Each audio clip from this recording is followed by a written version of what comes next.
So I just wanted to say, I heard what you said before I hit record, so you're good. Don't worry about it.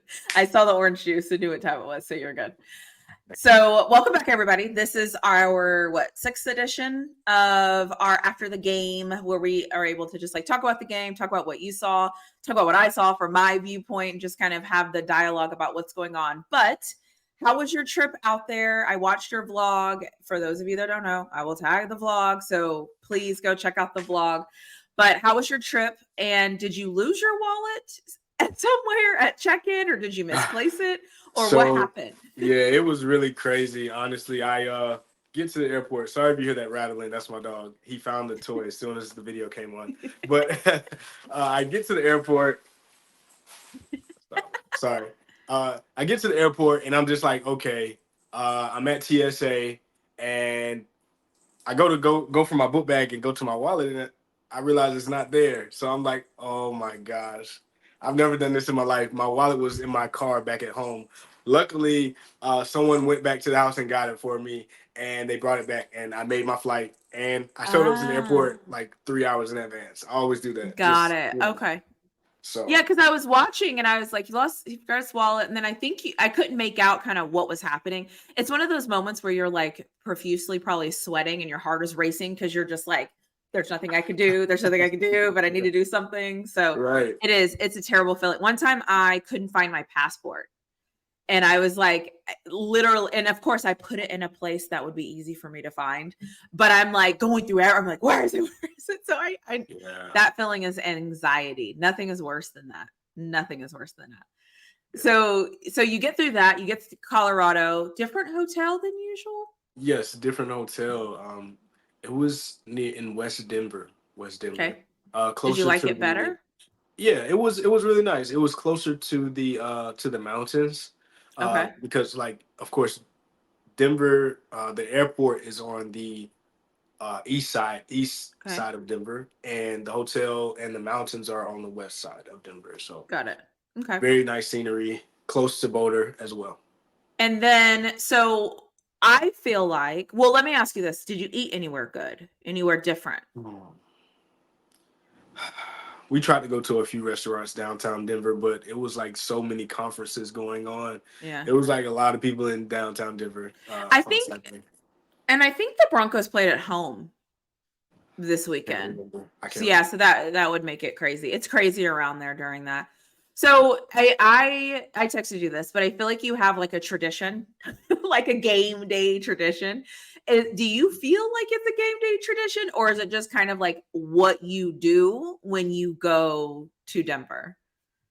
Yeah, so it's for me, it's very special to always go to the mountains, going before the game.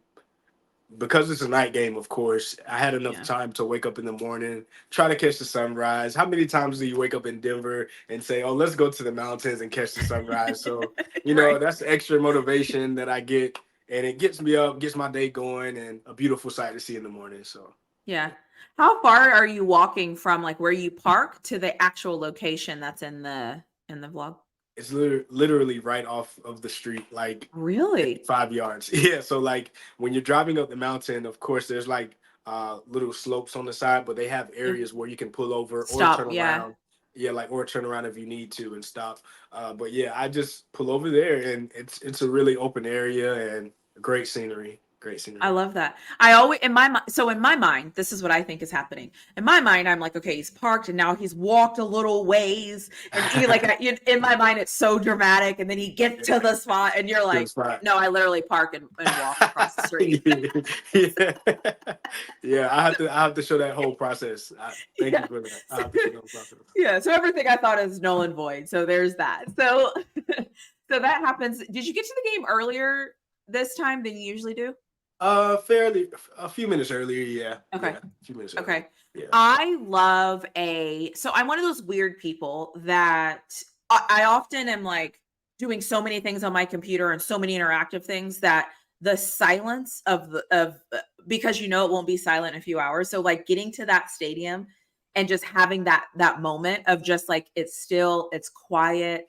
Then like the testing is kind of happening in the background. Like I don't know. I love that because then you know what it's going to be. So how is that for you? Like going and just seeing it quiet, still, basic, like just Yeah, it's like gorgeous. honestly, I'm sorry to cut. I'm sorry, but yeah, honestly, it's like you're in a dream, honestly, Yes, because yes, you know what's coming, but you're just like enjoying the moment and yes. enjoying the peace and serenity before, the loud chaos and everybody fills up the stadium. And it's just, the sun is so beautiful. You see the mountains in the background as well. And the grass is like beautiful, freshly cut. The That's paint is perfect. crisp.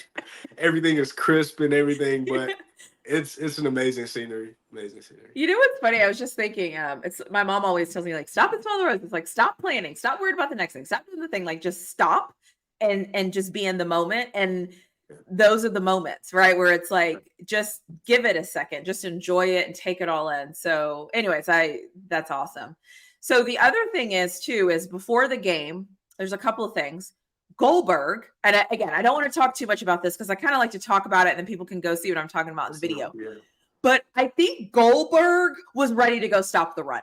What do you think? Oh boy, he's you know what? He's always like that in pregame. He's hyped up. He's getting all the guys hyped up. The guys know him, of course. And as you saw in the video, Coach Prime came over, and they had a moment as Yes. well. But Yeah. yeah, Goldberg, he's my guy. I love his energy.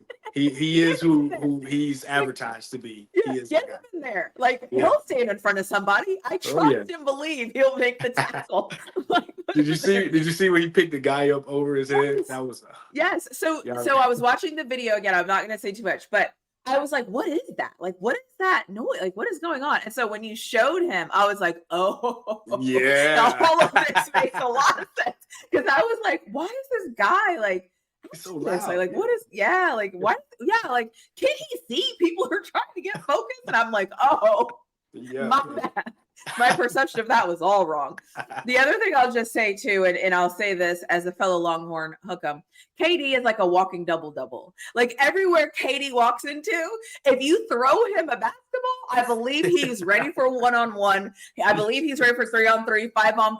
I believe if you throw KD a basketball, he will look at you dead in your face and say, "Light it up. Who's your squad? Let me go get mine." Yeah. Yeah, he is. He's a walking bucket. He's a walking bucket. He's a cool guy.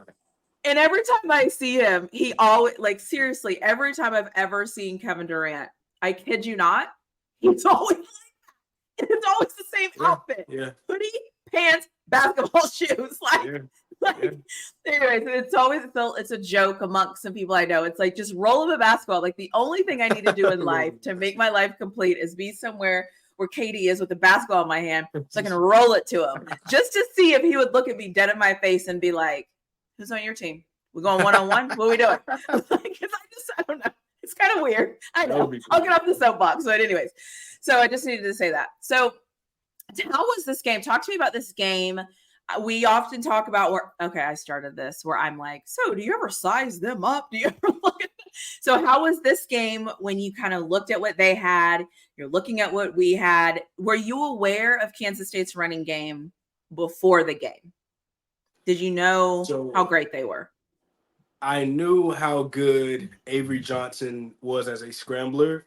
I knew Dylan Edwards could get loose, and once he's gone, he's gone. But I did not know about number 31.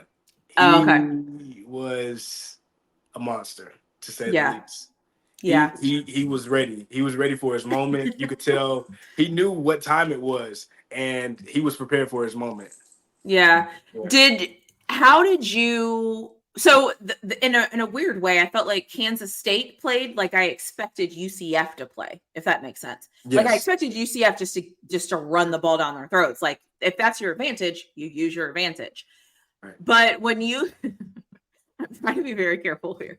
When you're looking at the field, and this guy is literally just like running through tackles, spinning around, making guys miss, make it like what is it like just being there and you're like,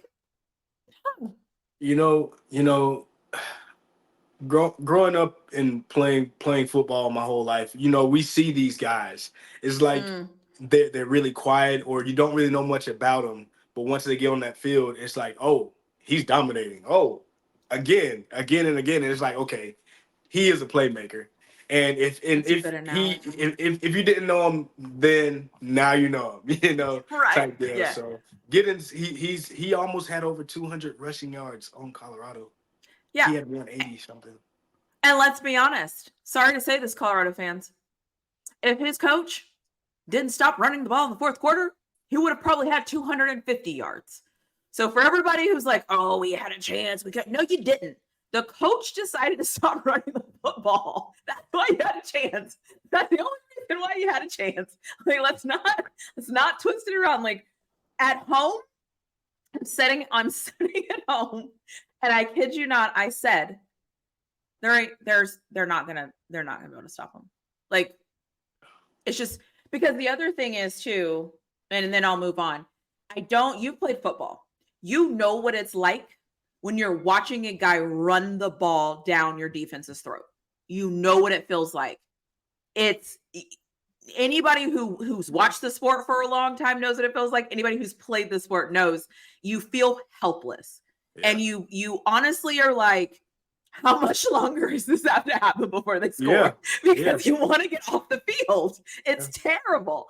So it's just like, it's one of those things where it's like, but I was just curious to know if it felt like that being in the stadium, because at home I was like, oh God.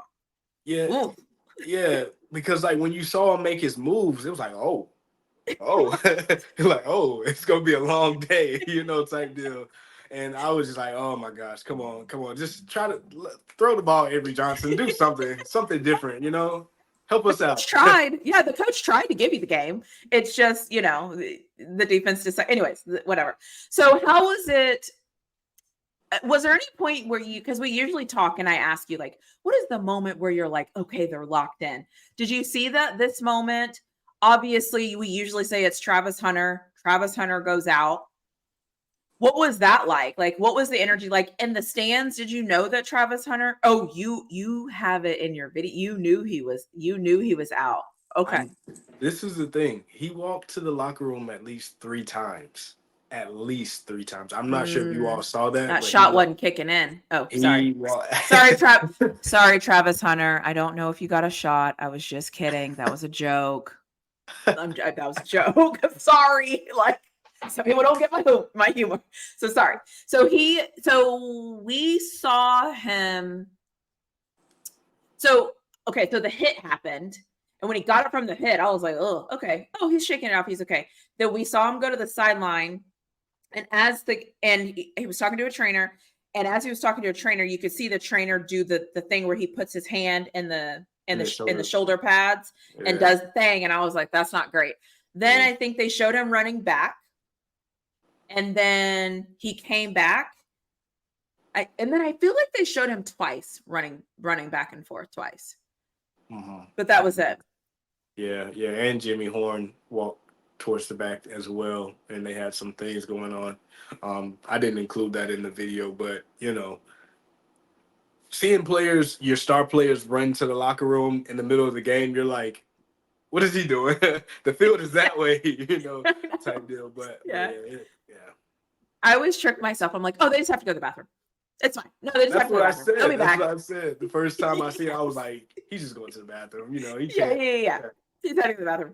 The other thing is too, do you think people in the crowd knew what was happening? Like, because they don't tell you who's injured when you're at a game, which is something I've never understood, but whatever. They don't tell you who's injured. So you're literally in the moment, not even realizing. I guess if you're on the other side of the field, you're not even realizing. I didn't even see the hit. Yeah. Interesting. Okay. So did you know? Interesting. So Travis is clearly hurt. You now know he's hurt because you're seeing him kind of run back and forth. And I'm sure at that time you're kind of wondering, like, if he's running back and forth, he's not on the field. So how was that? Like, so what did that feel like? Being that I didn't see the hit, my first thought when I see him going back to the locker room was like, oh, he's got to use the bathroom. He'll be back. And then 5 minutes later, he comes out. I was like, yeah, he just had to use the bathroom. And then he goes back in. So I'm like, hold on now. You start doing this number right here. You're like, Yeah. something's not adding up. But yeah, and I just kind of figured after that third time, the third time he came back, he didn't walk into the locker room. And he kind of went back towards the health center that's connected to the football stadium. So I Mm, was like, okay, something's up now. Something's up. yeah. I think the health center part is where they had a camera, I believe, following him. And we saw him walk. No, sorry, that wasn't for Travis Hunter. That was for Avery Johnson. That was for Avery. Because Avery actually looked like he did what Ewers did. Oh. But what I realized with Avery is when Ewers hurt himself, he couldn't move because it's a volleyball injury. So I'm very familiar because what usually happens when you go up to block the ball, if the ball hits you and yanks you back too far, it can impact, like it can strain your abdomen. That's kind of how it happens in volleyball. Or if you're going up to swing or whatever and you're reaching, or anyways. So it's a volleyball injury. So when Ewers did it, I immediately was like, oh, I know what that is. Like, I know exactly what that is. But when Avery went down, he could still run. And so that's why I was like, how was he able to run? Because usually you can't run because it hurts. Right. So I don't know. I don't know what Avery did. I don't know if it just scared him. I don't really know. But it was a battle of attrition. And then Kansas State's players started going down. You had that in your video. Yeah. I had to get the crowd's reaction because it was like, okay, after a while, I'm just like, okay, guys, now they're really doing this on purpose. And then I realized they were actually hurt. Some of the guys were actually hurt. Some of them were actually, some of them were limping. Like, I don't think they came back. Yeah. And then another guy, the other one, I think they were cramping. Yeah, that too. I think they were just cramping. That too. Yeah.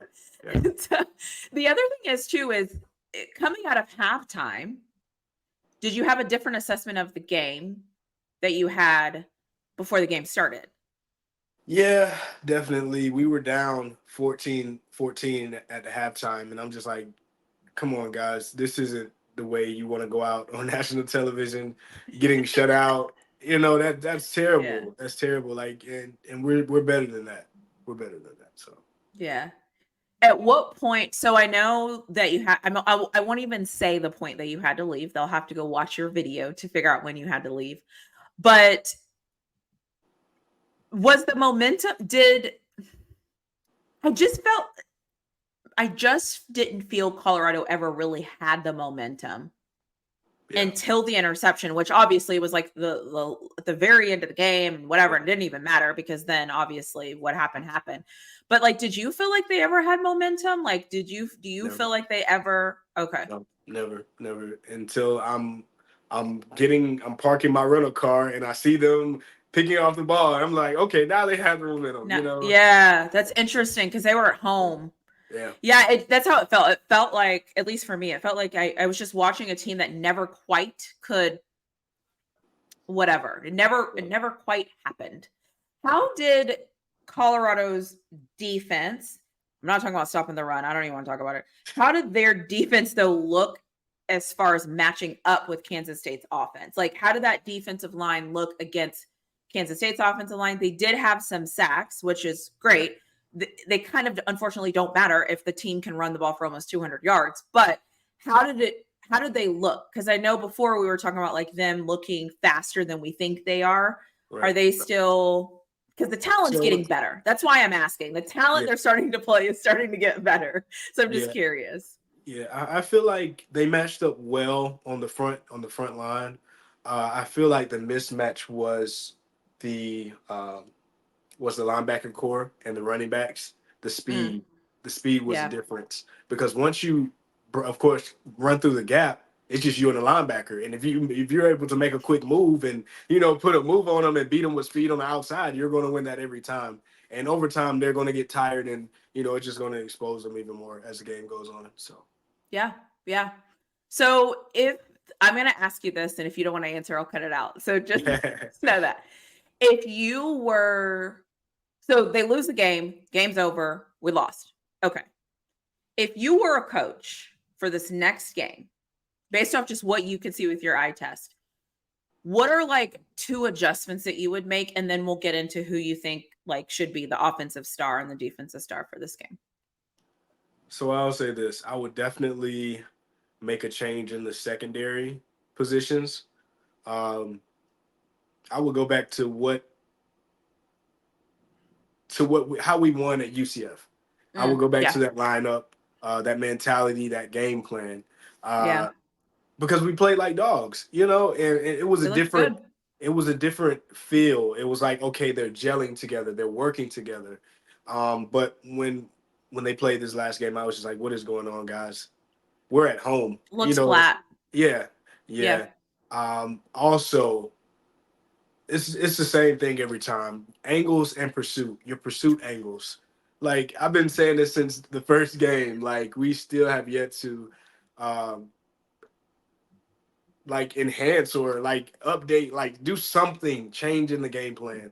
You have Yeah. to focus on those pursuit angles because that's how you make the tackle. That's how you make the touchdown saving tackle. Yeah. But yeah, Can I just say something? sure. This was what I was afraid of. Like, like this has been my battle cry since February is it, we watched this in the spring game and everyone was like, it's just a spring game. I'm like, Yeah. No. it's not just a spring game though. It's not. We watched a non-running back do this in the spring game. We've seen this. This is it. We've seen it, like, and then they play UCF and I'm like, okay, we're good. But then now that I've seen UCF play 2 other games, I'm like, oh, maybe UCF isn't good. Like, Yeah. Yeah. so I don't know. I hope, listen, I hope we figure it out. I hope if I was a coach, I'm going to answer the question because I'm not going to ask you a question that I won't answer. They have to figure out a way to slow down the run. I don't even want to say stop anymore. I will just say slow down. They have to Yeah. figure out a way to slow it Yeah. down. Yeah. And then we also have to then in turn run the ball, because the other thing you can't do is you can't let your team get gashed over and over and over and over and over. And then you come out on offense and you give your defense no breaks because you're coming out passing every chance you get. That's Right. that's not complementary to each other. And it's like a little coaching thing that it's like, I'm seeing this as a fan. I've never coached a football team, but like it's not that I try to tell people it's not just about running the ball to say you're running the ball. It's about running the ball to help your defense. And I just didn't see it. And so that's why I was like, every time I'm like, oh, our defense is back already. Oh gosh, guys. Yeah. Yeah. And that run, our establishing a running game opens up the passing game, That and too. it We did just it against seems UCF. exactly the perfect formula. And it's just like they kind of like, Gorgeous. let's kind of go opposite of that. But Yeah, hey, coming out of a bye week. yeah, So listen, you know what? I just figured it out. It was the bye week. The bye week was the problem. So now that we got that out of the way, we're not coming out of the bye week. So now we're going to be ready. We got this. We have 1 week to prepare. We have no time to overthink it. We got this. That's my story. but didn't Kansas State have a bye week too? I think. I'm I'm trying. sorry. I'm sorry. I'm trying. I'm Okay, sorry. I'm trying.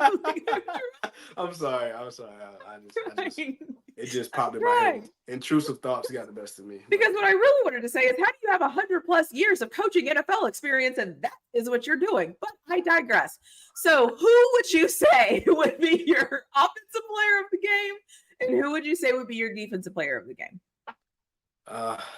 Well, for offense, I would have to give it to Shador. He he put up some big numbers, pretty Yeah. consistent as well. Almost 400 passing yards. For defense, I would have to say BJ Green. Nice. He got to the quarterback, and that's what we Yeah. want to see. So you can tell he's finding himself each week as the season progresses, and that's very good to see on the defensive side. Yeah. Oof. Offensive side, God, I always feel like it's a cop out to go to Jordan Seaton. But you know what? I think I'm just going to give it to the linebackers for to the receivers just for staying in there, because you had Miller go down. You had Shepard go down in a minute. You had Jimmy Horn out. You had Travis out. Like they had every reason to just stop. They had every reason to, like, Wester had every reason to just be like, oh, you know what? Like, we can't do it. Timmons goes down. So, like, shout out to the receivers, even the ones that got hurt. Like, shout out to them because I felt like one got hurt, somebody else stepped in. That guy got hurt, somebody else stepped in. So it's like, kudos to them for kind of like keeping that, whatever that is, that mentality, they're cool, whatever you want to say, like shout out to them for that. I'm going to just go with you on defense and say BJ Green because I don't even want to touch it, to be quite frank. So I'll give you that. And I'll just say BJ Green and we'll keep it moving. The other thing too that is interesting to me is I will say I don't have as much anxiety, special teams, kickoffs, and things. However, I still don't understand why we can't kick the ball in the end zone. But they've at least shown to correct that. Like, I don't see big holes on special teams where a guy can just run through. However, it's killing us that he can't kick the ball out of the end zone. But at least it looks a little bit better when they're trying to like get back into coverage. So that's all you're going to get out of me. That's the best I can give you today. So that's all. Excuse me. That's all I got. So let's transition. Arizona is coming up. Arizona is a day game. Hopefully you have your travel arrangements and you're not flying out. That was the last one. Yeah. Okay. Okay. Are you flying Southwest? Why do you not fly Southwest? What is your problem with Southwest? It's not that popular in Atlanta. Southwest isn't. Delta. Delta, yeah. I just fly Delta. That's fine. That's fine. Yeah, if you flew Southwest, you could change your flight with no fees. So you already have your step. I've been trying to tell you, like one day you're gonna fly Southwest and you're gonna be like, what? It's like, what was I thinking? So how are you feeling? I usually always ask kind of how you're feeling. What are your thoughts after what we've just went through? How are you feeling about this next coming up game about Arizona? I don't know what you know about them or what you don't know about them, but how are you feeling about that? How are you feeling about your travel? Do you have some cool things you already have in mind that you're going to do when you get there? Oh, yeah. Nice. Okay. So let me share this. I know that Arizona has like hot air balloons. Mm-hmm. So you're going to do it? Gotta watch the vlogs. But my heart is literally racing. Yeah. Oh my gosh. Yeah. I like doing stuff like that. Yeah. And you're gonna film the whole thing. So is it the hot air balloon festival this week, or is it just something they do? Yeah, it's just something that they do. Okay, because I've watched a lot of documentaries and they have this like hot air balloon thing, and it's really cool. So it's really cool. Yeah. So how long is the ride? Maybe like an hour and a half, maybe, I think. I can't wait for this. Okay. So you're gonna do that. So when are you getting there? Thursday or Friday? Friday morning. Okay, so you have all day Friday, half day. Are you flying out Saturday night? Sunday. Oh, okay, cool. So you'll be able to morning. Okay, so you'll be able. Okay, I'm excited. I'm excited to see the vlog. Anything else that you have planned? Not that I know of right now. Yeah, okay. Not right cool. now. So that's awesome. I can't wait to see that. What do you have? Do you have any thoughts about the game? Any early thoughts about the game? Any thoughts about the game? Anything you would love to see Colorado do? Yeah, we have to shut down that offense and their receiver, their star receiver. T-Mac. Yeah, for Arizona. Yeah, he's if he gets started, it's the problem. It's a problem. It's like, oh my God, it's one of those things where I feel like we all collectively were like, oh, okay, the schedule. It starts off okay, and then it just gets harder, and then it gets just harder, and then we're here, and it's just a reminder of like oh right, we play them next, like so here we are. Well, that's cool. My Texas Longhorns play the Georgia Bulldogs this weekend. So hopefully the game is over just in time for you to get back to the hotel room and watch the craziness. Yeah, that's gonna be insane. That's gonna be Yeah. insane. So that's this weekend. So then the last thing I just want to say is, well, I'm not gonna. So the last thing I want to say is there anything else that you would like to talk about? I want to also notice or call out here that you mentioned before. We mentioned this in our live that we had, and you mentioned this at the beginning of your video, that you're also going to start doing more just vlogs, not just like vlogs going to a football game, but like vlogs about other stuff. Right. Do you want to share more with us about that, or like are you going to do that now during football season, or is that something that's coming like after football season, or like what are your thoughts in regards to that? Right. So my channel is all about lifestyle, sports, and travel. So I want to incorporate these little motivational mountain talks that I do. Like whenever I go to the top of the mountain, it's just like, whatever on my heart, like a word of inspiration that I can give to Yeah. somebody. You never know. It might be the sign or advice that that person needs to get through where they're going in life. So I just Yeah. want to do my part, Well, that's cool. And Arizona has mountains too. So really. yeah. Really. So you'll be able to, I feel like everywhere Arizona's going to have them. Texas Tech out in Lubbock. I believe they have mountains out in Lubbock. So I feel like you're here in the next, like, whatever, you'll be able to go to a few different places, get a few different mountain views. Cool. Yeah, that's awesome. And then anything else, I'll open it up for you. I obviously asked all the questions that I had, all the things that I wanted to get into. And for those of you that are listening to this, and I say this all the time, and I'm going to say it again, we're doing this in the way that we want to do this. There's things we're not going to talk about. There's things we're not going to dive into. There's things we're not going to mention. But this is more about having a conversation about his experience attached to his blog, what happened in the game, what was he seeing in the game, and different things like that. We really don't care to get into all the, the things and all the this and that, and whose fault, and who did this and who did that and that. I probably say more than you ever will. That's just who I am. So I'm just calling it out so that people realize that like this isn't about like picking on certain things or nitpicking or kind of getting down into the weeds. That's not what this is. This is about your experience, going to the game, traveling to the game, being a fan, what you saw, how you feel, and then talking about the next thing. So I just want to call it out so nobody comes here expecting us to kind of give these like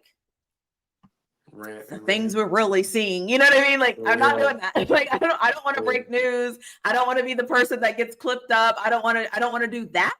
I just want to talk about the things that we all are probably seeing and leave it at that. Everything else is going to stay exactly where it is. So if you know, you know, and if you don't know, you don't know. It's not my job to tell you. That's just where we're at. So anyways, do you have anything you want to say before I end this? Yeah. Well, there were a lot of stars in Boulder this past weekend. You could have had like a 5-on-5 matchup at Folsom. You had, of course, you had KD, Russell Westbrook, Bradley Beal, John Wall, Carmelo Anthony, Cayenne Anthony. These are some big name NBA players and future NBA star Cayenne. It was a great vibe. It was a great setting, just to see these players there, because there's no other reason these guys would be here if prime time was not, So absolutely not. Yeah, so it was a moment in history for sure. Did Kevin Durant talk to Westbrook? Oh, you don't know. For the most part, I just want to say that they like shook hands and dapped each other up. Yeah, kind of kept it moving, But that, from my perspective, that's just from my perspective. Yeah. Right.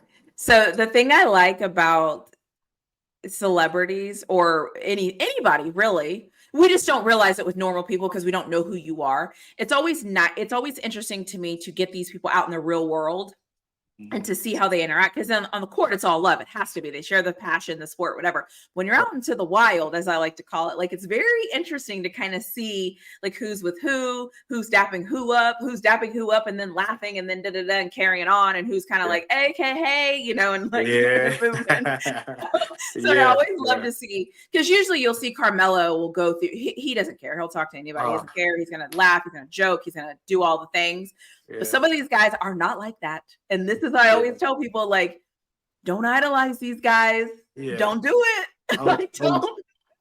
I apologize. I forgot to mention, like, I shook Carmelo's hand and Russell Westbrook's hand. Carmelo, I've met him before, but he's just so cool, down to earth type guy. He's very polite, very mannerable, you know, even to whoever, you know, and that just makes me appreciate him more as a person, you know. And growing up watching him play, you know, I have so much respect for him, you know, after that. Carmelo Anthony is who everybody thinks their favorite celebrity is. I'm just going to leave it at that. Like, as far as when it comes to like his interaction with people that aren't other celebrities or, you know, whatever, like Carmelo Anthony is everybody's friend and they love him for it. And he's the guy that everybody thinks their favorite person is. Like he just is. And you can tell. And you know, I'll just leave it at that. But but anyways, that's why I was like, did they actually speak? Do they speak? Do they interact? Like, what does that look like? Spill the tea. So, anyways, well, I appreciate you for coming on. I appreciate doing this with you. I appreciate talking to you. I'm very excited and anxious to see this hot air balloon thing. Yeah. Don't tell me before you do it. Just tell me once it's done. Because I will be waiting. Like, I will literally be like, okay, an hour. It's been 5 minutes. Like, so that's how I am when I'm not a risk taker when it comes to stuff like that. So it just gives me anxiety. So but I'm super excited to watch the video and to see you get excited about it. So, so for that, I'm happy. Thank you. Cool. Well, we will talk soon, and hopefully we're talking after a win because, period.